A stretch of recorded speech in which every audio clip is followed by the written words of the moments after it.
Pues con esos puntos candentes de la actualidad vamos a analizar, que son guerra comercial y Brexit, vamos a analizar todo lo que está ocurriendo en el panorama de las divisas con Gonzalo Cañete de Brújula de Mercados, que ya le tenemos al otro lado del teléfono. Gonzalo, buenas tardes. Hola Raúl, ¿qué tal estáis? Mucho movimiento en los despachos políticos, pero también en los bancos centrales. Queremos empezar hablando del anuncio de la FED de la semana pasada, compras mensuales de 60.000 millones en letras del Tesoro de los Estados Unidos por mes, al menos hasta mediados de 2020. Dice Jerome Powell, el presidente de la Reserva Federal, que esto no es el comienzo de un ciclo de expansión cuantitativa, sino un ajuste en mitad del ciclo de tapering. Algo que resulta sorprendente teniendo en cuenta que a este anuncio hay que sumarle pues 20.000 millones en bonos de tesoro que la compra de la FED de agosto ha empezado a hacer para reemplazar valores hipotecarios que vencían, y los 100.000 millones en repos que ya se estaban metiendo, es decir, 75.000 millones en acuerdo de recompra inmediata más 35.000 millones en acuerdo de recompra a plazo 2 veces por semana. Gonzalo, si esto no es una QE y no va a hacer crecer el balance, ¿entonces qué es?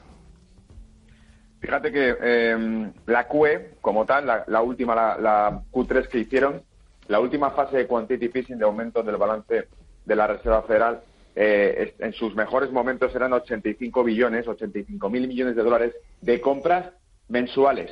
En las últimas 4 semanas, casi 200.000 millones de compras han lanzado. Por lo tanto, no tengo la respuesta. Si eso no es una QE, ¿qué es? Porque realmente una QE es un quantitative easing, es una expansión cuantitativa, ¿no? Y esto lo que está haciendo es aumentar el balance de la propia Reserva Federal. De hecho, los gráficos que ya sacamos en YouTube a través de Brújula de Mercado mostraban cómo existía ese spike, ese repunte en el balance de la Reserva Federal, que además se nota de lejos. O sea, es un repunte fuerte que ha hecho el balance porque están comprando. Que lo quieran catalogar o denominar de otro modo no cambia el hecho de que sigue siendo la Reserva Federal fabricando nuevos billetes y comprando activos en el mercado. Por lo tanto, aumenta el balance, que es lo que nos importa y que es lo que realmente mueve el dinero. Me gustaría además recalcar, para que la gente entienda la naturaleza de todo esto, el contexto o qué implicaciones tiene, un comentario que hizo Powell hace no mucho tiempo, hace poco, dijo que el camino de la deuda de Estados Unidos era insostenible. Y si nos fijamos, para revisar unos cuantos datos que publiqué hace 2 semanas en el canal, una de las cosas que veíamos es que durante los últimos 4 trimestres la economía americana ha crecido un 4% y, sin embargo, el crecimiento que tiene la deuda nacional es 5,6%. Es decir, crece más rápido la deuda americana que la propia economía americana. Por eso, uno de los congresistas americanos que cité en el propio canal de YouTube decía que en realidad la gente no entendía que la historia no iba de cuánta deuda tenían, porque siempre aumentarían el techo fiscal más arriba. Ahora mismo el techo fiscal de Estados Unidos está en torno a los 21 trillones de dólares.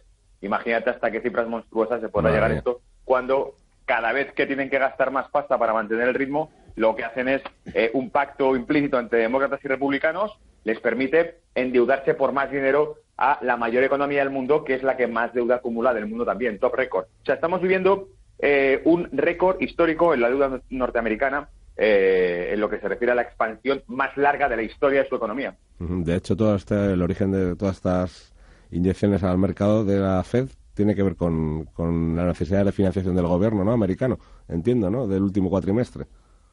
Claro, el ir recuperando la liquidez que ellos mismos se crean. O sea, van fabricando liquidez para ir recomprándose los vencimientos de la deuda que van emitiendo ellos mismos. Por lo tanto, ellos se lo guisan, ellos se lo comen, como el banco japonés, y al fin y al cabo es lo que nos va llevando a un mundo cada vez más surrealista en lo que se refiere al sistema monetario actual. Por eso, el dólar, que es la moneda mundial desde el Bretton Woods, que lo hemos repetido 1000 veces, el dólar como moneda mundial, este esquema, este modelo funciona mientras el dólar se mantenga en los mercados mundiales y sigan exportando su moneda al extranjero. Pero en el día o en el momento en que llegue una alternativa monetaria a esto, ese modelo colapsará. Lo que tendrán que hacer es algún tipo de transición monetaria para poder sostener su deuda, porque si no, lo que será es un propio default, un impago o un reset, que es por eso por lo que llaman el reset monetario, el Einestar y este tipo de cosas, porque dicen, esto es insostenible, como dijo el propio presidente de la Reserva Federal, es insostenible la evolución que sigue la deuda norteamericana histórica.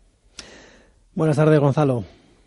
Hola, Manuel. El plan de China para internacionalizar el yuan en las transacciones comerciales parece estar perdiendo fuelle, porque el dólar se usa en el 88% de los intercambios internacionales, mientras que el yuan solo en el 4%, y además las reservas mundiales en yuanes son solo el 2%.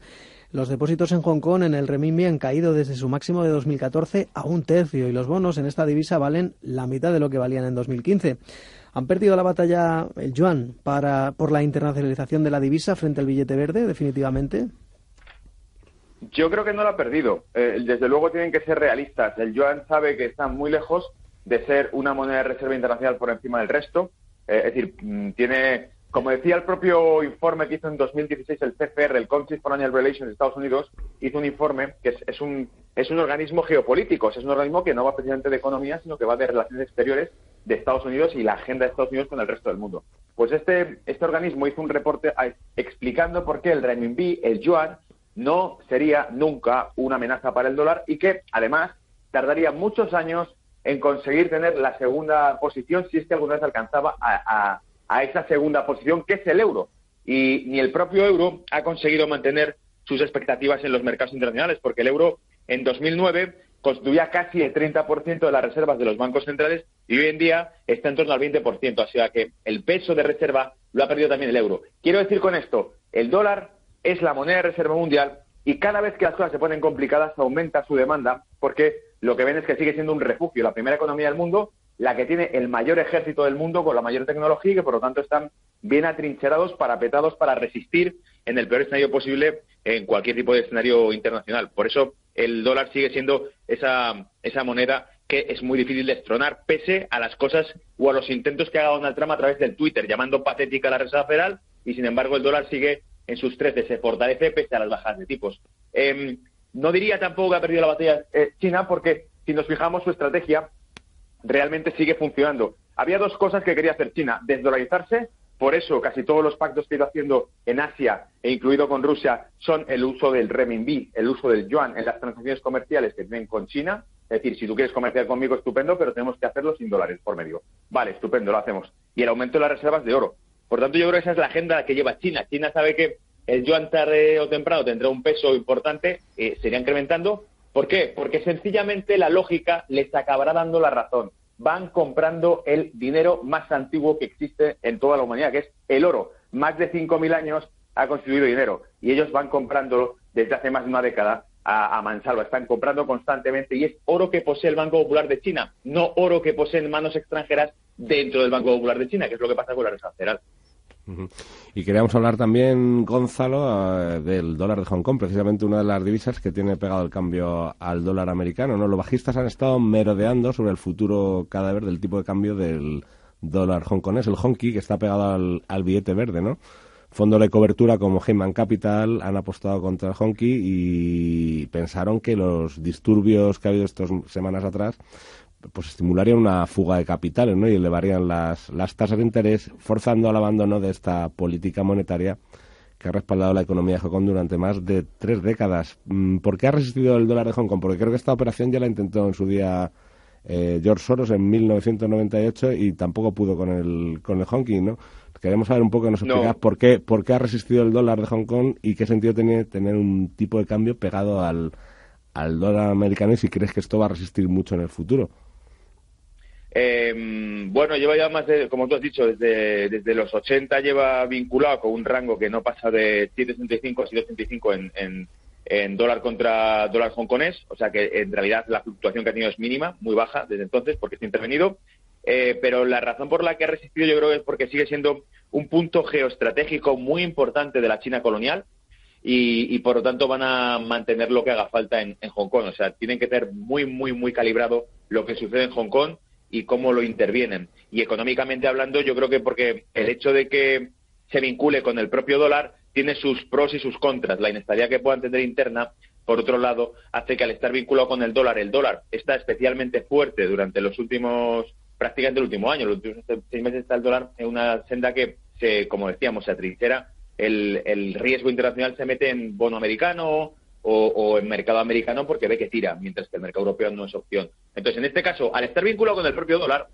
todo lo que ocurre en Hong Kong va a ir paralelo a lo que ocurre con el dólar. Si el dólar está fuerte, lo que Hong Kong se encuentra es que los precios en Hong Kong son estables o incluso bajos y que además todo lo que consuma de fuera pues le suele salir más barato en el mercado internacional. La otra opción que tendría sería, en algún momento, pienso yo, esto no pasará porque especulen con que suspenda la tasa de conversión. Hay dos opciones, probablemente la Autoridad Monetaria de Hong Kong, la HKMA, lo que haga sea ampliar los rangos de fluctuación que tiene ahora, los incrementaría para que deje fluctuar más libremente, pero yo pienso que el proyecto más ambicioso que tienen ellos es probablemente el vincular. En algún momento lo que hará China será vincular esa moneda con el yuan, que eso sería lo más lógico, que en algún momento pasen directamente a utilizar el propio yuan para ganar independencia en esa ex colonia británica que ahora es territorio chino y que probablemente le vean más sentido que todo. Si se van a desdolarizar China, empezar también por una de las capitales con más comercio del mundo, que es Hong Kong.